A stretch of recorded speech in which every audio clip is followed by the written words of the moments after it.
Olá pessoal, bem-vindos a mais um Talk First.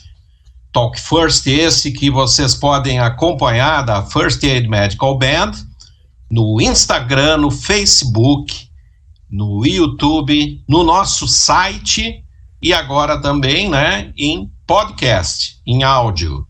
E hoje tem uma figuraça aqui chamada Sérgio Brode, um baita de um parceiro, um parceiraço de banda. Depois ele vai confirmar isso para mim. Eu acho que ele foi o nosso último integrante a entrar ali nessa trupe de 10, né, Brode? Isso aí. E o Brode está aqui hoje para completar um pouco do nosso álbum de figurinhas, né? A gente está fazendo mais do que vocês conhecerem a banda, né? Isso é o nosso álbum de fotografia, álbum de lembranças, nosso álbum de figurinhas que vai ficar para nossa eternidade, gravado nesse site dessa coisa bacana que é essa reunião de amigos, que é a First Aid Medical Band. O nosso amigo aqui é o nosso Sérgio Brode. O Sérgio Brode é médico intensivista, médico clínico também. Ele é formado em medicina na FURG em 93, ele vai contar um pouco da história médica dele. E ele é, na banda, o nosso percussionista e vocalista. Ele tem um elemento de ligação muito querido, que é o professor Ricardo Arenhalt, um dos melhores bateristas desse país. E hoje está aqui para falar com nós esse grande cara que nos shows, vocês que já estiveram lá, ele é o nosso Axel Brode, né? E ele também vai contar um pouquinho dessa história do Axel Brode aí, que foi onde surgiu também um pouco do convite para ele entrar na banda. Foi uns vídeos que eu vi dele cantando músicas do Axl Rose, que eram muito legais. Beleza, Sérgio, nosso amigo Brode, muito bem-vindo aqui ao nosso Talk First, que nada mais é que uma conversa de bar, que agora está sendo feita à distância, né, Brode? Isso aqui devia ser numa mesa com uma brama, né, cara? Uma cervejinha ali. Dando risada, queria te agradecer o convite, né? Dizer que é um prazer para mim estar aqui conversando contigo, cara que eu admiro muito aí, dos nossos líderes aí. E é o que eu sempre digo, né? Eu sou o único da banda que não me considero músico, me considero musical, né? Porque ao contrário da maioria dos colegas, né, que estudaram oficialmente música, que buscaram esse conhecimento ao longo do tempo, eu fui um autodidata que adoro música, né? E acabei indo para esse lado da percussão, porque por causa da questão do próprio estudo, né? A percussão é uma coisa que, de forma autodidata, tu consegue atingir níveis progressivos, assim, tentando, experimentando. Então, não tem um fundamento muito rígido, então as coisas ficam mais fáceis, assim, para quem vai para esse caminho aí da percussão. Na verdade, Brode, eu vejo, assim, que tu tem algo que é fundamental para a banda, né, cara, que é musicalidade, que é amor à música. Tu é um cara que adora música, e tu tem uma outra coisa que aí é fundamental para a percussão, né? Também para o vocal, mas para a percussão é condição essencial, que é ritmo, né? A gente vê muita gente, e tu há de concordar, Brode, que os caras às vezes, né, olham um bongô que está atrás de ti ali, a primeira coisa que a gente quer é bater no bongô, né? E tu já sente, cara, quando a pessoa bate e ela não tem ritmo, né? Porque é uma coisa, o ritmo é uma coisa, claro, tu desenvolve ele com uma certa, como é que eu vou te dizer, tu consegue desenvolver ele com estudo, né, com perseverança. Mas se tu não tiver o sentido rítmico, né, isso em toda a música, não é só na percussão, mas na percussão muito mais, né, tu não consegue evoluir no instrumento, e tu não consegue te encaixar né? Porque é como eu digo, Brody, a gente vê que a pessoa gosta e tem talento para aquilo, né? Não precisa ser músico profissional, quando ela se sente bem tocando, né? Porque se aquilo é uma coisa pesada para ti, né? Então é porque tu tá no lugar errado. E a gente vê o quanto tu te sente bem tocando, né, cara? Isso é notório, né? Tu é um cara que agrega na banda, não só pela pessoa que tu é, mas pela musicalidade também, né? E isso é certo, a gente nota muito isso depois da tua entrada nas gravações, cara. Quando a gente agora, para quem não sabe, a gente está nesse ano de pandemia, de 2020 para cá, é evidente que nós não estamos nos reunindo nem para ensaiar, né? Muito menos para se apresentar em público, e a gente tem feito gravações em estúdio, com grupos bem reduzidos, grupo de 2 ou 3 no máximo, com todos os cuidados que a pandemia exige, apesar de, como médicos, nós já estarmos vacinados, mas a gente toma todos os cuidados. Então a gente consegue ver a música por etapas. E algumas etapas que nós ouvimos, assim, estava lá a base, vamos dizer assim, mas não tinha percussão. E aí a gente ficava se olhando assim, o que tá estranha essa música. Aí o que estava faltando é o seu Sérgio Brode metendo a mão na massa, né? Então a gente vê que realmente a nossa banda é talhada para se tocar em grupo e não ter um expoente dentro dela, né? Ninguém é prescindível dentro do nosso som que a gente faz. Brody, eu quero começar falando da medicina, cara. O que te motivou a ir para a medicina? Conta para esse povo aqui o que levou esse cara a ser esse grande médico que é hoje. Pois é, cara, muito obrigado. Eu na realidade, eu me inspirava muito no meu pai, né? O meu pai, ele fez odontologia e não se realizou como odontólogo, e depois ele entrou na medicina, já quando eu era pré-adolescente, assim. Então eu acompanhei a faculdade do pai, essa coisa toda, ele se formar, fui na formatura, acompanhei os plantões dele início de carreira, essa coisa toda. Então isso aí me estimulou muito na questão da medicina. Eu era muito atleta e surfista, e eu ficava em dúvida se eu ia para educação física, se eu ia para oceanologia, que na minha cidade tinha o único curso do Brasil, né? Seria muito fácil para mim fazer. E naquele tempo, as universidades federais eram todas no mesmo dia no Brasil inteiro. Então, tu tinha que escolher uma universidade federal para te inscrever, e tu só podia fazer vestibular naquela. O número de concorrentes por vaga era muito menor do que é hoje, mas eram concorrentes reais. Eles só iriam fazer no mesmo lugar que tu. Não sei se tu pegou essa fase também.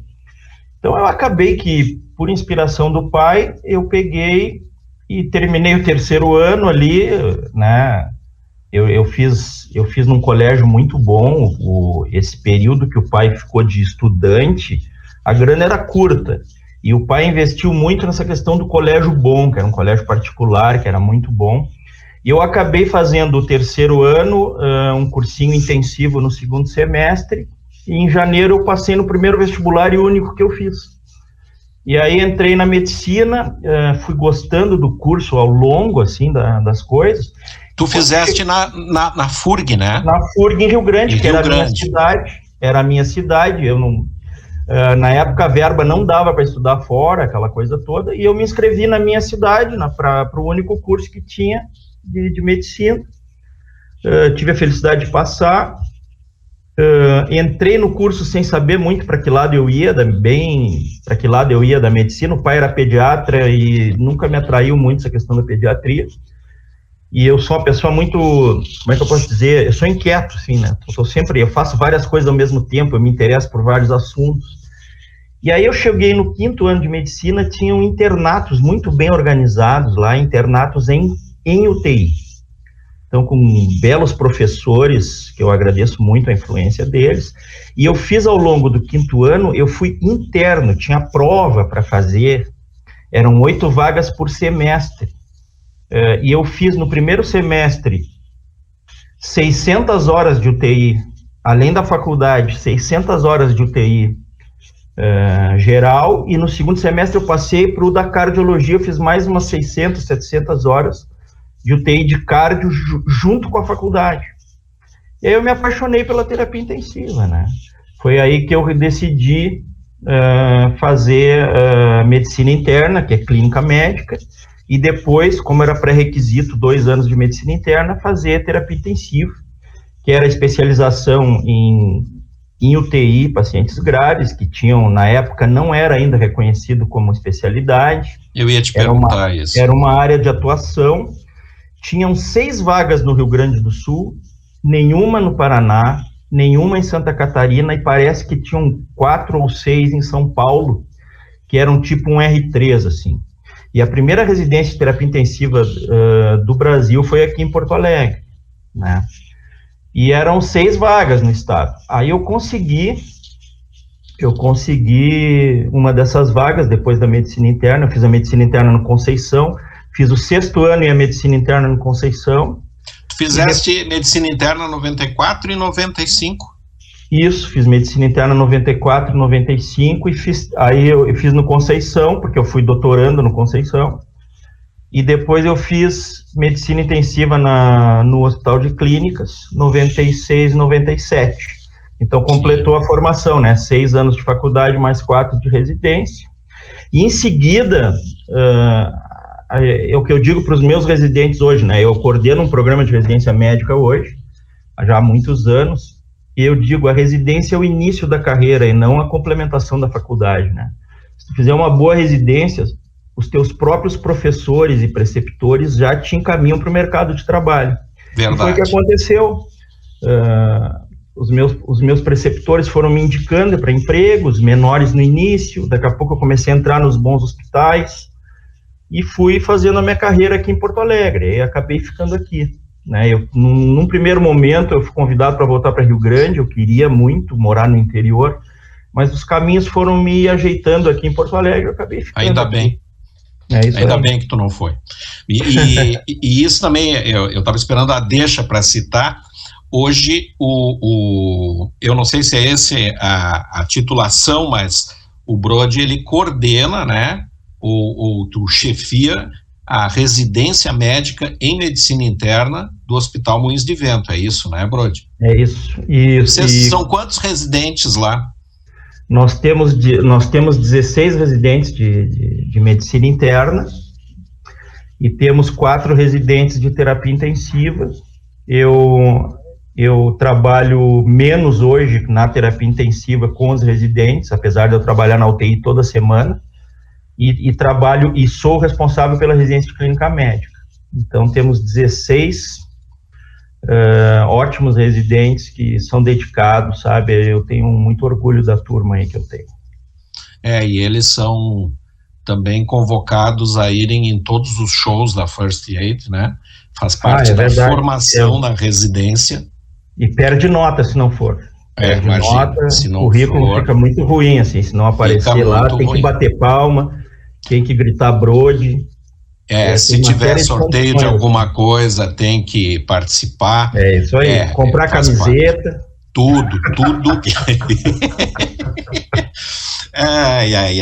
Mas assim, uma coisa que eu queria falar para o pessoal, que tu é o primeiro dessa leva agora de Talk First, que nós estamos conseguindo, depois de 1 ano de pandemia, trazer aqui para conversar, porque nós da família First Aid temos aí, no mínimo, né, dá para incluir o Urbano nessa, que ele é médico do trabalho de hospitais, né, Brode? Mas tu, o Miguel, o Cassiano, o Regis, né, o Kerny e o Urbano, né, o Urbano na área de medicina do trabalho dentro de hospitais, vocês são linha de frente da Covid. né? Vocês mesmo com, não só intensivismo, como medicina interna, né? Vocês têm abraçado a real linha de frente da Covid. Então, hoje, a gente conseguiu trazer o Brode para conversar aqui num espaço, né, entre um plantão e outro, literalmente, né? Eu virei a noite passada e estou amanhã de noite de novo. Pegamos ele descansando em casa, e vai ter que ser assim para o pessoal vir, né? Até para dar uma relaxada aqui, conversando com vocês e dando uma ideia de como é que as coisas funcionam. Então, vamos passar agora, cara, para uma área mais relaxada da coisa, que é a própria música, cara. Né? Qual é a tua relação com a música, motivação, Brode, assim, não tanto isso mesmo, mas o que a música é para ti, assim? Eu sei que o esporte, cara, principalmente na água, até por tu ser de Rio Grande, né, tu sempre teve acesso ao mar ali e aos esportes aquáticos, né, e tu gosta muito disso e pratica hoje, né? Tu segue praticando bastante, mora na beira do rio, né, em Porto Alegre também, tá toda hora na água, mas a música, cara, o que ela significa para ti, assim? Cara, a música sempre foi presente. Como é que é o nome do nosso convidado ali? Tá participando? O nosso convidado é o Balu. Ele tem 2 palmos, mais ou menos, mas a autoestima dele é de pitbull, assim. Então ele enxergou um outro cachorro. E talvez eu tenha que, se atrapalhar muito, eu vou ter que... Não, o Balu está participando. Não, ele está participando, ele está envolvido, ele tentou responder grande sobre música. Eu acho que ele está cantando, inclusive. Na realidade, a música sempre fez parte da minha vida. Eu sempre gostei de música desde muito criança, assim. Né, eu tinha um gravador de fita cassete do lado da minha orelha no quarto, eu escutava as fitas, a gente forrava as caixinhas da fita com folha da Fluir para ficar um cara surfando na capinha, a gente gravava as músicas, e eu sempre fui muito mais assim do rock, né, tanto o rock tradicional, o rock clássico, quanto a surf music, né. E o surf music também foi muita influência na minha vida, mas eu gostava muito de carnaval. Carnaval era uma coisa importantíssima para mim. E eu tinha o sonho de ser baterista, cara. Na minha cabeça, uma época assim, eu tinha o sonho de baterista, mas como eu falei no início, eu peguei aquele espaço entre as 2 faculdades do pai. Então a grana era curta, cara. Eu não tinha a mínima chance de ter uma bateria. Então eu fazia os meus instrumentos. Então eu pegava latão de óleo no posto de gasolina, eu limpava, aí eu pegava aqueles plásticos de adubo, que tem muita fábrica de adubo em Rio Grande, e amarrava o plástico bem esticado com câmara de pneu. Eu cortava a câmara de pneu e o ajuste era a câmara de pneu. E eu fazia vários tipos de tambores, né?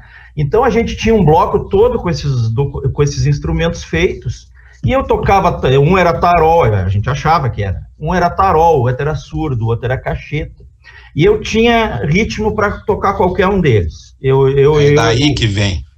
Aí eu saía, a gente saía pedindo dinheiro, aquela coisa, fazia o bloco, e depois eu com um grande amigo meu de infância, o Flávio Arenda, que é um artista plástico, assim, maravilhoso. A dureza era parecida, e aí o sonho dele era tocar guitarra. Aí ele fez uma guitarra, lixando uma madeira lá, ele cortou, lixou e fez a guitarra, mas sem corda, sem nada, mas era uma guitarra linda, mas sem nada. E eu só tinha grana para as baquetas. Então a gente passava as tardes inteiras, que não tinha onda, porque o surf era uma prioridade, assim, incrível. A gente ficava as tardes inteiras fazendo dublagem. Eu montava uma bateria com as almofadas e puffs na casa dele, eu tinha 2 baquetas, né, profissionais. Claro. E ele tinha a guitarra que a gente fazia, cara, a gente sonhava parecia que era uma banda aquilo o dia inteiro, né, e a gente ficava naquela vibe. Depois eu fiz uma bateria para mim com esses latões, assim, e tu sabe que aquilo era muito natural, e a gente só fazia dublagem, assim, das músicas, e a gente, em determinado momento, a gente era uma banda, assim, sabe? Mas muito legal, porque tinha imaginação, tinha inocência, tinha um monte de coisa. E quando eu fiquei mais velho, eu comecei a tocar em blocos, lá em Rio Grande, isso relacionado à percussão, né? Mas no meu dia a dia eu só escutava rock. Mas eu era de tudo que é bloco que podia entrar na cozinha lá para tocar cacheta, surdo, farol, qualquer coisa de percussão, reco-reco, eu entrava, o que sobrava de instrumento eu pegava, né? Então eu sempre tive essa relação com a percussão, mas a minha base de formação era rock, tá? Sempre, e principalmente surf music, que é um rock um pouquinho diferente, né? Né, com uma guitarra mais aguda, mais acelerada, muita banda australiana, e assim, muito legal, assim, essa influência. Então vem daí, né, a musicalidade vem daí, eu sempre... E a questão do Axl Rose é que eu sempre fui meio brincalhão, aquele cara dura que subia no palco e fazia bobagem, aquela coisa toda, e eu gostava muito de imitar a dança do Axl Rose, aquela que ele fazia, né, no Sweet Child O' Mine, principalmente. Sim. Que ele rebolava as cadeiras, aquela coisa, e eu imitava aquilo. E eu dizia, agora nós vamos fazer uma apresentação do Axl Rose, eu consegui falar com ele, não sei o quê. Aí eu entrava no palco de peruca e fazia a onda, né? E isso principalmente em churrasco de amigo, coisa e tal. E aí a gente ia se divertindo, assim, mas sempre com a música muito presente. O dia inteiro escutando música, o dia inteiro escutando música, de noite escutando música, né, estudava com música, e então, assim, a música faz parte da minha vida. Depois virei um fã de vocês, comecei a acompanhar a banda, e eu me sinto fã que assiste o show do palco, né? Imagina. Né? E aí, o que aconteceu? Tu vai lembrar bem, tu me convidou para dançar uma música com a minha esposa no palco, né? E eu, sempre fui cara dura, olhei para ela, ela topou, fomos lá dançar uma das músicas no palco, né? Num dos shows de vocês. Ali foi o contato mais próximo, né? Que a gente começou. E eu te digo qual foi a música. Bourbon Street. Over aí. Bourbon Street. Essa música, e nós vamos, inclusive, gravá-la, mas essa foi a música introdutória do Brody na First Aid. Aí eu participei do show com vocês, eu e a Simone. Como dançarino? Como dançarino, primeiro como dançarino, a gente tem um plano de carreira, né? aí depois foi uma ponta como Axl Brody. Isso, né? Foi evoluindo. Eu não sei como é que eu consegui, porque eu não estou tão desinibido quanto eu era, assim, né? Sim. Aí eu digo assim, o Axl Brody já foi um desafio maior ali. Num show eu cantei uma pontinha Sweet Child O' Mine num arranjo que a gente construiu. Isso. E essa proximidade levou, principalmente tu e o Cassiano, a me convidarem para participar como percussão. Aí eu entendi que a coisa era séria, entendeu? Porque eu sempre fui um autodidata, amante da música, realmente eu considero que tenho ritmo, mas eu nunca fui um músico, né? E aquela responsabilidade, aquela honra que eu senti de ser convidado para a banda, me motivou a estudar, né? Aí eu fui buscar o grande mestre, né? Indicado por vocês e um parceirão da banda há muito tempo, que é o Ricardo Arenhaltz, né? Ele é muito especial. Esse cara fez uma diferença enorme, assim, na minha vida, né? Um cara, além de meu amigo hoje, é um cara que me ensinou muito. Então, tu vê que aí tu começa a estudar a teoria da coisa, saber que percussão também tem teoria, também tem maneira de tocar, tem ritmos. E eu comecei a variar um pouco instrumentos, né? Porque bongô eu sempre toquei, depois de adulto, assim, eu sempre tive um bongô em casa, né? Mas assim, eu comecei a tocar cuba, comecei a tocar, né, outros instrumentos com o Ricardo. Tentei fazer uma bateria, mas como tu sabes que eu me acidentei de moto, machuquei bastante os joelhos, eu ia fazer percussão e bateria, que era o sonho antigo, aquele da bateria. Claro. Mas como eu me acidentei de moto e eu fiquei com sequelas nos joelhos, que não me impede de surfar, não me impede de remar, de fazer as coisas que eu gosto, eu caminho bem, não tem problema nenhum. mas eu não tenho resistência para ficar coordenando ali a bateria com os pés, e aí eu canso muito rápido, e aí eu não consegui evoluir na questão da bateria. Mas a parte de percussão com as mãos, assim, eu fui realmente evoluindo bastante nisso, tá? E eu agradeço muito ao Ricardo aí. Agora a gente tem se afastado aí por causa da pandemia também. Sim, é outro período, né? É um período assim mais chato, mas a gente já está combinando. Eu já estou vacinado e a gente vai retomar os estudos, porque foi uma coisa que eu não fiz ao longo da minha vida, mas eu estou fazendo agora, depois que eu tive esse contato com vocês. Eu achei que eu precisava melhorar, que eu precisava aprender um monte de coisa. E é isso que eu venho fazendo com o coração e venho tentando fazer isso da melhor maneira possível. Não, a gente vai retomar tudo isso. E me diz uma coisa, cara, esses teus amigos de infância, tu tem ainda contato com eles? Tem. Lá de Rio Grande? Contato. E o que eles acharam, assim, quando te viram na banda, que tem as fotos, tem os shows, tem os vídeos, tem as músicas? Eles acham legal, cara, eles acham muito legal, assim, eles comentam as fotos. Claro que a gente só se fala também agora por vídeo e telefone, mas o pessoal curtiu muito, cara, e tira o maior sarro de mim também, né? Tira o maior sarro de mim também. A gente tinha que fazer um show em Rio Grande, né, cara? Levar a banda pra lá, né? Eu acho começar que era uma boa. a internacionalizar a banda, né? Ir pro interior. Interiorizar, mas no nosso caso internacionalizar ela, né, Brody? Porque é uma coisa que dá tanta satisfação para nós, né? E o show é um momento único, né? Até estava conversando no Talk First com o César, né?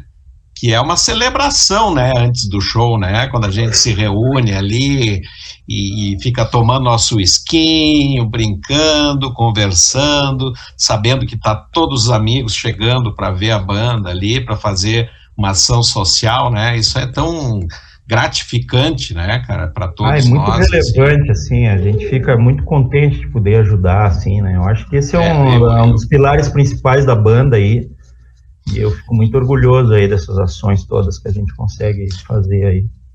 E me diz uma coisa, Brody, como é que foi essa tua imersão Claro, tem uma vertente do rock que é grande, né? Que foi aquela transição do blues para o rock nos anos 50 e 60 ali, que o blues teve que não só deu origem ao rock, como teve que fazer um híbrido, né? Como é que tu te sentiu com o blues, cara? Com o blues que a gente toca. Eu me senti assim, no início, com muita responsabilidade de adaptar a percussão a uma música, um estilo musical em que a bateria é muito importante, né? O shuffle do blues é uma coisa muito presente, vital, né? É vital no som. Então, por exemplo, eu já vi muito mais bandas de rock com percussionista do que bandas de blues com percussionista, né? Porque no rock tu conseguia o percussionista, o Jimi Hendrix tem vídeos do Jimi Hendrix com percussionista atrás, com duas cubas vermelhas lindas, né? E tem Dire Straits usa muito percussão, né? Nos solos deles e na introdução das músicas. E no blues, cara, como a bateria é muito forte, eu me senti com muita responsabilidade de introduzir uma percussão nessa música. Tanto é que tem músicas mais lentas que eu nem uso tambor. Eu uso mais a meia-lua e o chocalho, e a gente vai variando isso aí. Né?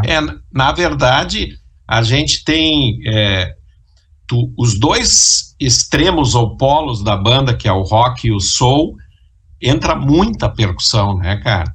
Agora, o blues, tu teve que, junto com o Aren Out, ir adaptando, né, cara, ao som, assim, mas tá muito bonito, cara, tá muito encaixado, é a impressão de todos da banda, e principalmente, Brody, porque, claro, nós somos amadores, né, mas no momento que a gente começa a gravar, a gente começa a ouvir melhor a parceria.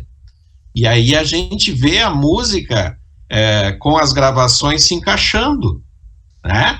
Então, quanto faz falta a harmônica, quanto faz falta a percussão, né? Como é que fica o solo da guitarra, como é que a gente ouve melhor a guitarra base, e assim esse encaixe é muito mais fácil para nós nesse ano que a gente está parado em dar importância e poder aprimorar nossas músicas, né?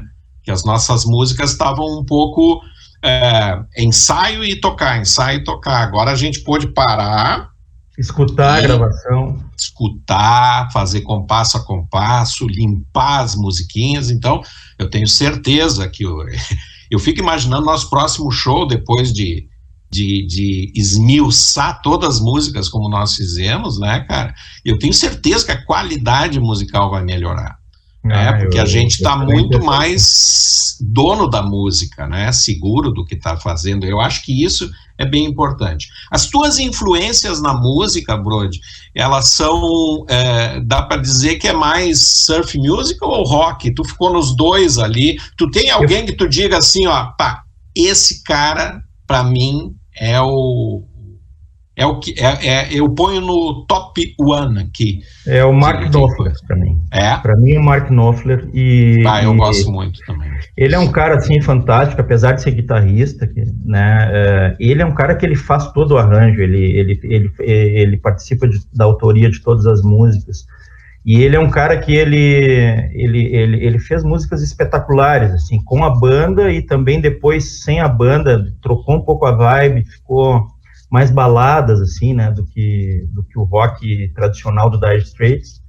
Mas o Mark Knopfler era uma referência, assim, para mim, né? Tem outras também, mas as outras são mais em conjunto, assim, a banda em si, né? Agora, como ícone, assim, esse cara foi importante, assim, para mim. E eles tem a gravação, pelo menos a que eu acho mais icônica deles é um show ao vivo deles no Japão, cara, em Tóquio, que é uma coisa... fantástico. Cara, o que é aquilo? E tem músicas que eu acho que vai a 12, 13 minutos, cara, né, de improvisação, de música mesmo, né, cara? Eu acho muito legal. O Dire Straits é uma coisa fantástica, né, cara? Eu acho muito legal. E eles têm uma música chamada Latest Strip, que tem saxofone também, e que tem uma percussão de entrada fantástica.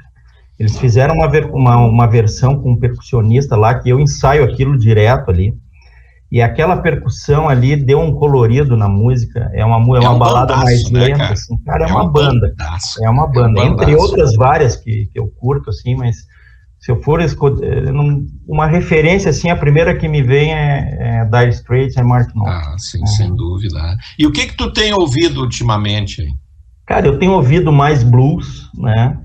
Aprendi a escutar mais blues, a sonoridade do blues, tenho escutado, né, os clássicos, né, Albert King, né, e agora não deixo de escutar o rock clássico. Eu tenho no meu Spotify, assim, tudo que tem de rock clássico, desde Nazaré, AC/DC, Lynyrd Skynyrd, escuto mais a música antiga, o rock clássico mais antigo, assim. É muito legal, né, cara? É muito legal. Eu acho que é muito da nossa memória afetiva de infância também, né, cara? Claro que tem muita coisa boa, nova, mas aquilo tá impregnado na gente, né, cara? Não adianta, eu também, eu escuto umas coisas antigas, eu tenho muita coisa de jazz, né, que eu adoro jazz, mas... o rock sempre fez parte da minha vida também, né? Então, essas bandas que tu cita aí, né, são icônicas, cara, são coisas que aquela melodia, ela muda o teu humor, velho. É verdade. Ela te tira o sono, ela te põe pra cima, né, cara? Então, esse é o grande legado da música, né, Brody? Pô, a música transforma, né, cara? Eu acho... como eu disse pro César também, né, cara, eu disse pro César, acho que foi pro Nando também, que, cara, a gente é privilegiado, né, que nem tu falou assim, né, que tu é fã, que assiste show de cima do palco, né?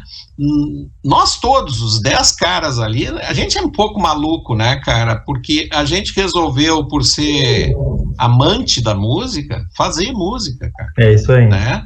E aí a gente se reúne, toca e ainda vai se apresentar, né, cara? É muita cara de pau, né, cara? Mas é bacana e eu espero, sinceramente, Brody, que a gente esteja inspirando outras pessoas, cara. Porque tem tanta gente que ama música, né, cara, que estudou música e que foi para medicina, por exemplo, e deixou de lado, né, cara, e eu vejo que ela, pelo contrário, né, a música não atrapalha em nada a gente, né, cara, na medicina. Ela só ajuda, né, cara, ela nos deixa mais leves, ela nos une mais, né, ela nos tira aquele foco que não é sadio, às vezes, de uma coisa só que é a medicina. É um grande hobby, né? Claro, tu tem o esporte aquático, principalmente, como um grande legado que tu trouxe, né, na tua vida, mas graças a Deus tu topou o desafio da música ali, né, e tá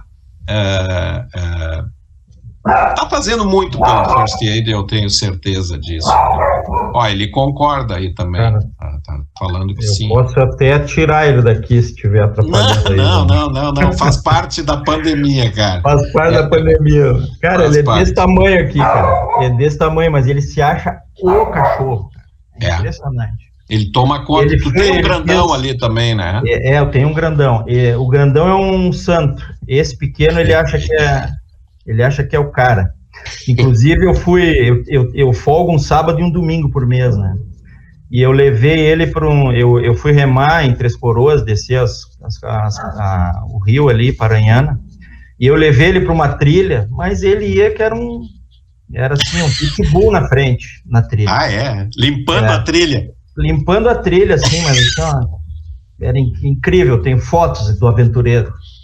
É um baita parceiro, porque os filhos cresceram agora, né, e eles têm as coisas deles nos finais de semana. E eles estão grudados ali. E o cachorrinho é o que tá junto ali. Quer dizer, eu vou levar ele pro show também, aí ele vai cantar isso aí que ele cantou. Imagina, cara, deixamos ele lá do lado, né, deixamos ele no colo do Kearney, e o Marcelo tocando bateria e ele no quando colo. Ele dá uma tocada nele, assim, né? E me diz uma coisa, Brody, tu tem lido alguma coisa ultimamente aí? Tem algum livro que tu queira dar uma indicada aí? Eu sou um leitor, assim, voraz de história, né, história antiga, história da Idade Média. Cara, eu sou um leitor voraz, assim, ó, eu de vez em quando eu pego China Antiga, leio tudo que eu acho, Templários, Império Otomano, e assim eu vou por faixas, né, conquista. Muito legal. Então, teve uma época que eu estava muito focado no Império Romano e os povos que derrubaram o Império Romano. Então os nórdicos e essas coisas, eu tento me aprofundar ali, tento esgotar o assunto. Claro que ninguém nunca vai esgotar esse tipo de assunto. Segunda Guerra Mundial, Primeira Guerra Mundial, então eu curto muito essa coisa de entender a história, e de quando, inclusive em cidades pequenas que eu vou visitar, eu sempre vou num lugar que tenha um livro sobre aquela cidade, como é que a cidade se formou, né, quem foram os primeiros, e como é que a comunidade se formou. Então eu tenho esse interesse. Atualmente eu tô lendo um livro chamado Império, tá? É do Neil Ferguson, que é um cara que escreve muito sobre a história do Império Britânico, né? E esse livro, ele conta como os britânicos fizeram o mundo moderno. Ele considera que os britânicos fizeram o mundo moderno. Sim. Eles chegaram a governar um quarto do mundo, numa época, e toda essa cultura ocidental que vem lá de trás, né, dos gregos, dos romanos e coisa e tal, nesse século XIX e XX, teve muita influência do Império Britânico. É um livro interessante para quem gosta disso, né? Basicamente, quando eu não estou lendo medicina, eu estou lendo história. Brody, muito legal o nosso papo aqui, cara, muito legal mesmo, cara. Eu acho que está colada a figurinha no nosso álbum, né? E só te agradecer, velho, dizer que tu é um cara importantíssimo na nossa banda, né, que tu faz parte, desse nossa, né, e que eu te digo que nesse período, desde que tu entrou aí, hoje eu não conseguiria ver a banda sem o Brody, sabe? Sem a tua presença, sem a tua música, e eu acho que a gente cara, assim, uma unidade, a gente é um exemplo de unidade, cara, porque uma unidade que deu certo ali, sabe? De amigos, de parceiros e de música. Eu agradeço o carinho, o reconhecimento aí. Claro, se não fosse tu, eu não teria entrado. O Cassiano também me botou muita pilha, mas o cara que fez a diferença, que me convidou oficialmente, que é um líder aí da turma, foi tu. Então eu te agradeço, porque isso além de ser um prazer enorme, né, participar da banda, né, foram amigos novos, irmãos novos que a gente conquista, né, ao longo da vida. Isso é muito importante, cara. É vital, isso não tem preço, é vital, né? Então, assim, a minha satisfação de estar com vocês, né, nessa unidade, ela é enorme, e pode ter certeza que eu vou estar sempre me aprimorando, vou estar sempre fazendo o melhor possível para que a gente, além de se divertir, toque bem e continue ajudando as pessoas, que é uma coisa importantíssima aí. Muito obrigado aí pela oportunidade. Muito obrigado, Brody. Pessoal, esse é mais um Talk First. Lembrando, entrarem no nosso site, né? www.firstaidmedicalband.com.br, no Facebook da banda, acompanhem, curtam lá as coisas também na nossa, que eu esqueci, Instagram, né? Eu me esqueço, o cara velho esquece essas coisas de juventude aqui, né? E agora o podcast, né? Que agora você pode estar lavando a louça, lavando o carro, dando banho no cachorro, não precisa ficar grudado na tela e pode ouvir essa conversa de amigos aqui da Talk First. Pessoal, muito obrigado e até a próxima.